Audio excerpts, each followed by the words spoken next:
কি বলছিস হরিপদ? এই কক্সবাজারে আমার ব্যবসা হবে সব থেকে বড় ব্যবসা। কেউ আমার থেকে ব্যবসায় উন্নতি করতে পারবে না। আমি হলাম পদ্মবালা দেবী, ব্যবসায়ী বাড়ি মেয়ে ছিলাম, ব্যবসা বাড়ি বউ এখন। সেই কাল থেকে ওই হোটেল চালাই। এই হোটেলেই আমার নাম যশ, আর সামান্য ওই কলাবতীর পাটের হোটেল আমার সাথে পাঙ্গা দেবে। ও কিন্তু গিন্নিমা, কোলাপতি ওই হোটেলে দিন দিন কাস্টমার বেড়েই চলছে। আমাদের রেগুলার কাস্টমার গুলো তার কাছে চলে যাচ্ছে। এখন সারাদিন ওই 10 থেকে 15টা কাস্টমার আসে। প্রতিদিন অনেক ভাত সবজি নষ্ট হয়ে যাচ্ছে। এভাবে চলতে থাকলে আমাদের হোটেল শীঘ্রই বন্ধ হয়ে যাবে। না না না না, এটা হতে দিলেই চলবে না। তাহলে এই গ্রামের মানুষ ভাববে পদ্মাবলী দেবী সামান্য হাউস ওয়াইফের কাছে ব্যবসা হেরে গেছে। আমার এত দিনে মান সম্মান তুলোই মিশে যাবে। পদ্মবালা দেবী কক্সবাজারে এক বড় হোটেল ছিল। এক সময় তার হোটেলে অনেক প্রশংসা পেত, কিন্তু হাউসওয়াইফ কলাবতী সেই কক্সবাজারে ছোট্ট একটি ভাতের হোটেল চালায়। তার জন্য পদ্মবালার হোটেলের বেচাকেনা কমে যায়।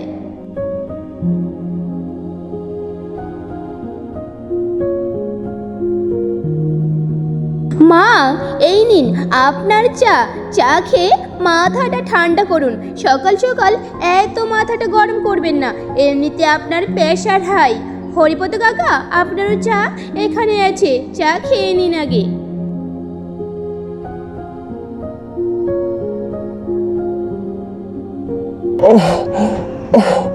বৌমা, বড় বৌমা, আমার চা দিয়ে দাও।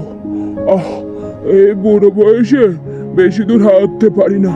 আগে ইয়াং বয়সে 2 থেকে 2.5 কিলোমিটার হেঁটে যাওয়ার পরও আবার কিছু দূর যাওয়ার ক্ষমতা ছিল। এখন একটু হাঁটলেই শরীরটা ক্লান্ত হয়ে যায়। হ্যাঁ হ্যাঁ বাবা, আমি আগেই আপনার জন্য চা রেখে দিয়েছি। বাবা বাবা, বড় বৌমা খুব ভালো। চায়ে যে একটা কি শান্তি। হরিপদ, সকাল সকাল এসেছ, সব ঠিক চলছে তো? অনেকদিন থেকে বাজারে যেতেও পারছি না। আগে দাদা বাবু, কিছুদিন থেকে সমস্যায় চলছে। আসলে কক্সবাজারে এতদিন সবকিছু ঠিকই চলছিল। কিছুদিন আগে কলাপতে একটা ভাতের হোটেল খুলছিল। ওরাই ভাতের হোটেলে বাঙালির সাথে নানা রকম আইটেম আর আমাদের হোটেলের রেসিপি হার মানালো তার কাছে। তাই ওর হোটেলে প্রতিদিন অনেক কাস্টমারের ভিড়, এমনকি আমাদের রেগুলার কাস্টমারগুলো ওর দোকানে যাচ্ছে আর আমাদের হোটেল আসতেছে না। এই ব্যাপারে গিন্নিমাকে বলতে এসেছি। ও, এই ব্যাপার, এটা আমি বুঝতে পারি। এখন মানুষ নতুনত্ব চায়, যেখানে নতুন কিছু পাবে সেখানেই যাবে। পুরনো জিনিস পছন্দ করে না, সেটা যে কিছুই হোক না কেন। গিন্নি, আমি বলি কি, আমাদের ছেলেরা চাকরি করে, কেউ আর ব্যবসা করতে চায় না, আর আমি তো পারিও না। তাই তোমার ও বয়স বেড়েছে, এই ব্যবসা আর চলবে না, ছেড়ে দাও। এখন বিশ্রাম করো। আর কতদিন করবে বলো? না, আমি এই ব্যবসা ছাড়ব না। আর এই কক্সবাজারে আমার থেকে বড় ব্যবসা কেউ করতে পারবে না। আমি হলাম পদ্মবালা, আর ওই হাউস ওয়াইফ তো কিছুতেই না। কলাবতী কখনোই আমার থেকে বড় বিজনেসম্যান হতে পারে না। হরিপদ, এখন তুমি চাও, আমি দেখছি তুমি খোঁজ করো বড় খুনের শেফের। গিন্নি, ছেড়ে দাও। আমি জানি তোমার বিজনেস আইডিয়া অনেক ভালো, কিন্তু এখনকার জেনারেশন ওগুলো নতুনত্ব চাবে। আমাদের আগের এসব আইডিয়া ওরা পছন্দ করবে না। তাই ছেড়ে দাও, আমরা আরাম করি এখন।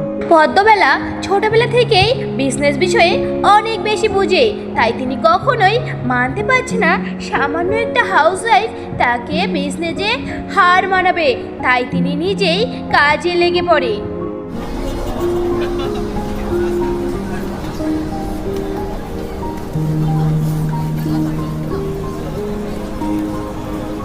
ওগো, তুমি পাশের দোকান থেকে কিছু আলু আর মটর নিয়ে আসো। আজকে অনেকগুলো লুচি ও আলুদমের অর্ডার আসছে। এখানে যা আছে তা কম পড়বে। ঠিক আছে, তুমি এইদিকে সামলাও, আমি দেখছি, এখনই নিয়ে আসছি। কলাবতী একজন হাউসওয়াইফ, কিন্তু সে একজন শিক্ষিত মহিলা। কিন্তু বাবা গরিব বলে গরিব ঘরে বিয়ে দিয়েছিল। তার স্বামী হারান ছিল এক মজুরে। হারান যখন সংসার সামলাতে পারছিল না, সংসারের কিছুটা দায়িত্ব কলাবতী নেয়। তখনই সে কক্সবাজারে এই ভাতের হোটেলটি খুলছিল। কিছুদিনের মধ্যে কলাবতীর পরিশ্রমে হোটেলটি অনেক অনেক ভালো চলল। সারাদিন তার হোটেলে কাস্টমারের ভিড় লেগেই থাকে। বৌদি, আজকে প্রতিদিনের মতো তোমার হাতে পরোটা ও আলুর দম খেতে চলে এসেছি। তোমার হাতে ওই আলুর দম, আহা কি স্বাদ!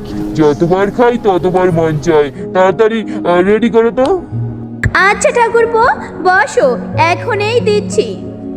কলাবতীর দোকানে কাস্টমারের লাইন লেগেই আছে। পদ্মবালা নিজেই কলাবতীর হোটেলটি দেখতে আসে। দেখে যা মনে হচ্ছে ভালোই নাম কামাচ্ছি।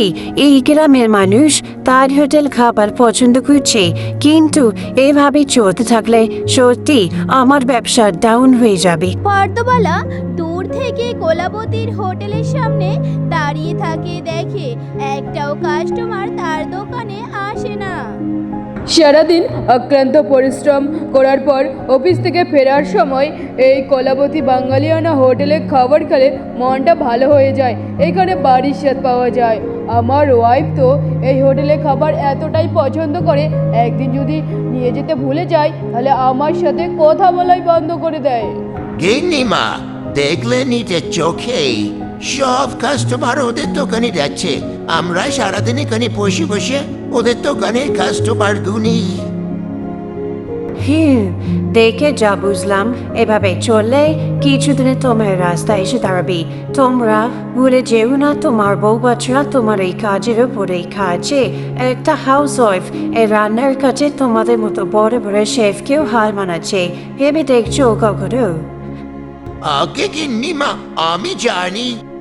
জানলে ভালো, কিছু করো এখন। কিছু একটা ব্যবস্থা করতেই হবে কলাবতীর হোটেলকে বন্ধ করার জন্য। এই কক্সবাজারে পদ্মবালার স্ট্যান্ডার্ড হোটেলেই চলবে। আর কারো না, কলাবতীর হোটেলকে বদনাম করে তোমরা, আর আমাদের হোটেলে বিদেশ থেকে সে বানার ব্যবস্থা করো। পদ্মবালা কলাবতীর হোটেলকে বন্ধ করার জন্য যথাযথ চেষ্টা করে।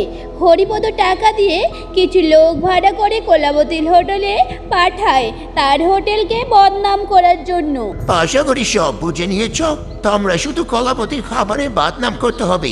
যখন সেখানে কাস্টমারে ভিড় থাকবে, তোমরা সেই সুযোগ তাই নিবে।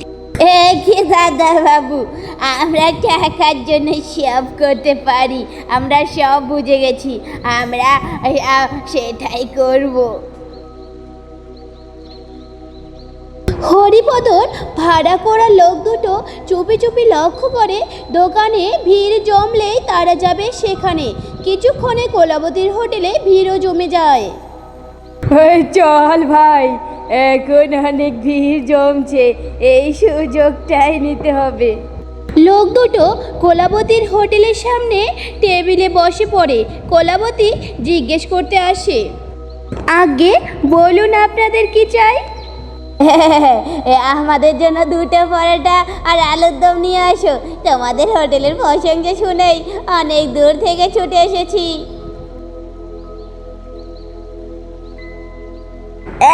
ছি ছি ছি ছি, এসব জঘন্য রান্না কেউ খায় নাকি? এত জঘন্য রান্না, ছি! আর সবাই বলে এই কলাবতী বাঙালিয়ানা দোকানে নাকি অনেক ভালো ভালো খাবার। ছি!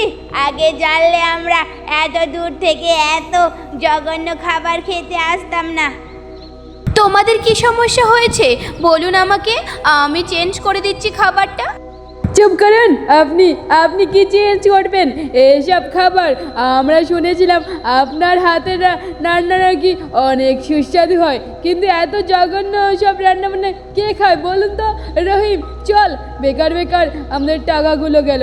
আমি তোকে কতবার বলেছি না রে, যাবো না, এখন গেল তো দেখ। তাদের ওসব কথাবার্তায় সেখানে ভিড় জমে। সবাই একটুর জন্য থমকে যায়, কিন্তু অন্য কাস্টমার খেয়ে দেখে বলে, না রান্না ভালো হয়েছে। তোমরা কারা ভাই শুধু বদনাম করছো? আমরা এতদিন থেকে খাই না, ভালোই হয়েছে গো বউ। কিছুক্ষণের জন্য হোটেলের একটা আলাদা পরিবেশ তৈরি হয়, কিন্তু অন্য কাস্টমারের কথায় কলাবতীর হোটেলে আবারও কাস্টমার চলে আসে। হরিপদ বারবার টাকা দিয়ে লোক ভাড়া করে কলাবতীর খাবারের বদনাম করে। প্রথমে তা প্রভাব না ফেললেও ধীরে ধীরে কলাবতীর কাস্টমার ডাউন হতে থাকে। কলাবতী প্রথম ভালোই চললো, এখন কাস্টমার আর পছন্দ করছে না, বারবার কেউ না কেউ বদনাম করছে। তাই মনে হয় বেশি দিন আর ব্যবসাটা চলবে না। বলেছিলাম আমাদের এত টাকা খরচা করে বিদেশ থেকে দামি দামি সেব আনতে পারবো না। না আমি সেটা ভাবছি না, আমি ভাবছি অন্য কিছু। বারবার অচেনা কিছু মানুষ এসে আমার খাবারে বদনাম করছে। সেই কাস্টমারগুলো আমার রেগুলার কাস্টমার না। এটা খেয়াল করেছো তুমি? সবসময় কোথা থেকে কিছু লোক এসে আমার খাবারের বদনাম করছে। সেগুলোকে আমি আগে কখনো দেখিনি, কিন্তু যারা রেগুলার কাস্টমার তাদের কাছ থেকে কোনো কথা উঠতেছে না, শুধু অচেনা কাস্টমারের কাছ থেকেই আসছে। তাই এই ব্যাপারটা কিছু ভাববার বিষয়। হ্যাঁ, তাতে কি বোঝা যাচ্ছে? তাতে অনেক কিছু বোঝা যাচ্ছে। সব কাস্টমার ওই পদ্মবালা সানরাইজ হোটেলের দিকে অদ্ভুতভাবে তাকিয়ে থাকে আমার বদনাম করার পর। কক্সবাজারে পদ্মবালা সানরাইজ হোটেলটি নামি দামি, কিন্তু আমার হোটেল খোলার পর ওদের হোটেল তেমন কাস্টমার যায় না, ওদের ডাউন হয়ে যাচ্ছে ধীরে ধীরে। ঠিক তখনই আমার হোটেল বদনাম শুরু হলো। বারবার কেউ না কেউ এসে বদনাম করছে। আমার মাথায় ঢুকছে না, আমি কিছুই বুঝতে পারছি না। বুঝবে, সবই বুঝবে। আমার মনে হয় আজকেও এরকম কোনো কাস্টমার অবশ্যই আসবে। কলাবতীর যেমন ভাবনা ঠিক সেই রকমই হলো। আজকেও সেরকমই একটা কাস্টমার চলে আসে তার দোকানে। ছি কি জঘন্য খাবার! এই হোটেল বন্ধ করে দেওয়া হোক, এই রকম হোটেল ভেঙে দেওয়া হোক। এই সমস্ত খাবার খেয়ে মানুষকে বোকা বানাচ্ছে। দাঁড়ান আপনি, আমি দেখছি। আমি একই খাবার দিয়েছি, এখানে সবাই খেয়েছে, কেউ কিছু বলল না, কিন্তু আপনি বলছেন যে এই খাবার জঘন্য হয়েছে। ঠিক আছে, আমরা আপনার কথা কি করে বিশ্বাস করব? তাই আমরা নিজেই প্রমাণ করে দেখব। আপনার এই বেঁচে যাওয়া খাবার আমি নিজেই খেয়ে দেখব যেটা আসলেই কেন জঘন্য মনে হচ্ছে আপনার। আপনি কি বলতে চান? আমি মিথ্যে বলবো? এখানে আমার মিথ্যা বলে লাভ কি বলুন? আপনি নিজেই এত জঘন্য খাবার বানিয়েছেন, আর আপনি আমাদের বিরুদ্ধে এইসব কথাবার্তা বলছেন। শোনো তো, আমরা এখানে এনার খাবার কেউ খাবেন না, এই দোকান বন্ধ করে দেওয়া হোক। কলাবতীর কথা শুনে লোকটি তাড়াতাড়ি করে ভয়ে পালিয়ে যায় সেখান থেকে, আর কলাবতীও তার পিছন পিছন চলে যায়। সাহেব, তাড়াতাড়ি করে আমাদের টাকাটা দিয়ে দিন, আমরা এখান থেকে চলে যাব। আজকে অনেক ভাগ্যকর্মে বেঁচে গেছি, ওই মহিলা অনেক চালাক। কলাবতী নিজের মোবাইলে ভিডিও করে হরিপদ আর সেই লোক দুটোর কথাবার্তা। ঠিক আছে, টাকা নিয়ে এখান থেকে চলে যাও, অনেক দূরে চলে যাবা, যাতে আর এখানে আপনাদের দেখা না যায়। কোথায় পালাচ্ছেন আপনি? আমার বদনাম করে টাকা নিয়ে আপনি পালিয়ে যাচ্ছেন? এত সোজা?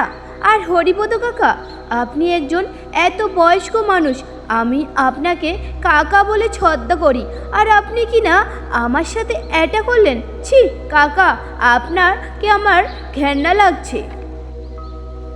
ও কি বলছো? তোমার কাছে কি কোনো প্রমাণ আছে? কারণে আমাকে দোষ দিবে না, প্রমাণ থাকলেই বলবে। প্রমাণ আমার কাছে অবশ্যই আছে, আসো তোমরা। দেখো, তুমি নিজের চোখেই দেখো আমি কত প্রমাণ নিয়ে এসেছি।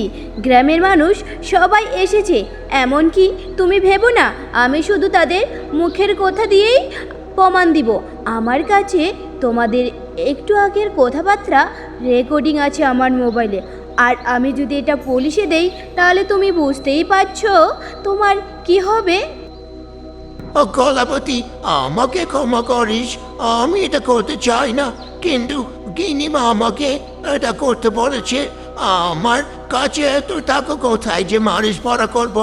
তোমাকে বদনাম করার জন্য এই সব কিছু গিন্নিমা বলেছে। ওনার ব্যবসা ডাউন হচ্ছে দিন দিন। আয়, তুমি একটা সামান্য হাউস ওয়াইফ হয়ে এত বড় ব্যবসা করছো, তাই উনি সহ্য করতে পারেনি। আমাকে ক্ষমা কর। আমার বউ বাচ্চারা আছে, আমার কি চলে, ওরা পথে এসে পড়বে। তুই তো আমাদের এই গ্রামের মেয়ে, আমাকে তো তুই ভালো করে চিনিস। আমাকে ক্ষমা কর কলাবতী, আমি আর কখনো এসব করবো না। হারান কাকা, আপনাকে এটা আগে ভাবতে লাগতো। আপনি যখন ভুল করেছেন তাহলে এর শাস্তি আপনাকে পেতেই হবে। তোমরা সবাই দেখো ধনী মানুষেরা কতটা নিচু, ওরা কিছু পাওয়ার জন্য কত নিচে নামতে পারে। চলো সবাই একসাথে ওনাদের বাড়ি যাই। ওগো, তুমি পুলিশকে খবর দাও আর এই প্রমাণ ওনাদের হাতে দাও। আমিও দেখতে চাই এত কিছুর পরও ওনাকে কিভাবে ক্ষমা করে পুলিশ। আমাকে ক্ষমা করো, আমি তো এসব কিছু জানি না। আমাকে ওরা টাকা দিয়েছে, আমি তাই করেছি। ম্যাডাম, আমাকে ছেড়ে দিন, আমার বউ বাচ্চা আছে, আমি বাড়ি যাব। আপনাকে তো আমি এমনিতেও শাস্তি দিব, শুধু টাকার জন্য আপনারা মানুষের কত ক্ষতি করেন। কলাবতী ও গ্রামের কিছু মানুষ মিলে তারা একসাথে পদ্মবালার বাড়ি যায়।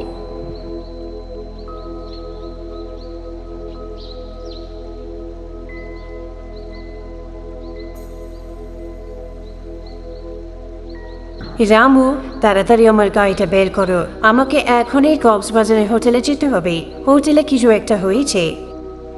আপনাকে কোথাও যাওয়ার দরকার নেই ম্যাডাম, আমরা নিজেই চলে এসেছি আপনার বাড়িতে। আপনার তো বয়স হচ্ছে, তাই না? আপনি এত কষ্ট করে কেন যাবেন?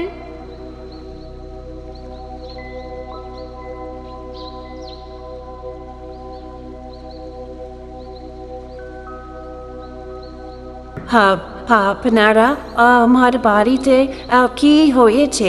কিছু কি সমস্যা হয়েছে? আমি সব খুলে বলছি কি সমস্যা হয়েছে। আপনি যে সামান্য হাউসওয়াইফের কাছে হার মানতে চাননি, ব্যবসায় সেটা বলে দিয়েছে। আর নিজের ব্যবসা টেকিয়ে রাখার জন্য আপনি যে বারবার টাকা খাইয়ে লোক দিয়ে আমাকে বদনাম করেছেন সেটাও বলে দিয়েছে, আর তার প্রমাণসহ। বিশ্বাসঘাতক, তুই আমার সাথে বেইমানি করলি। ভুলে যাস না, আমার যদি কিছু হয়ে যায় তোর পরিবার পথে নামবে, আমার জন্য তোর সংসার চলে। আর আপনি এইসব কি বলছেন? চেঁচাবেন না ম্যাডাম, আপনার বিরুদ্ধে সব প্রমাণ আছে। আর আমিও চেঁচাতে পারি, কিন্তু আমি চেঁচাবো না, কারণ আমি একজন শিক্ষিত মহিলা, সব কিছুই বুঝি।